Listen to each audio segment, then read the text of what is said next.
Hi, I'm Derek Cedarbaum. Welcome back to our 5-part series, Blueprints for Success. This is part 4, organizational change. Now, in part 3, we talked a little bit about how we can leverage new technologies, more data-driven approaches to delivering value within the organization. Now, you have some of these early wins. Folks in the organization have kind of perked up. They've seen some cost savings here, some new revenue there.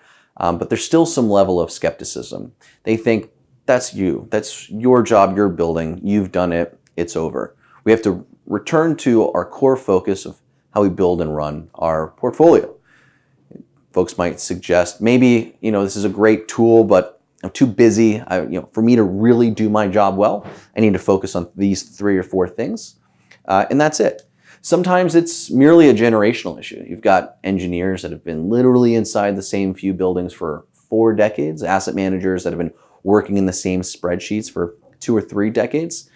Changing from that to something new and a bit more complex, at least seemingly on the surface, is a difficult thing to maneuver. Yet you see it time and time again in industry after industry after industry. You can briefly touch on things like Blockbuster losing out to Netflix or BlackBerry losing out to iPhone. Yes, those were technological transformations, but it was also the refusal of an organizational to take a more technological approach to the products and services they offered. Now, briefly touching on building operations, where what we talk about a lot.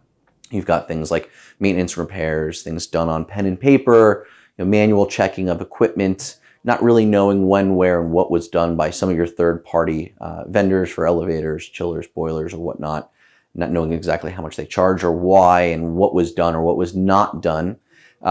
Things like training new employees, they're spending 6 to 12 months getting onboarded, might leave in a year or two, and doing forecasting in a way where you're taking maybe historical growth in costs within the average asset that you own, or the CPI, or some other standard marker for growing expenses year over year, without truly knowing what were the primary drivers within that specific building. What was the data that you can use to get you to that more advanced approach to operating your portfolio?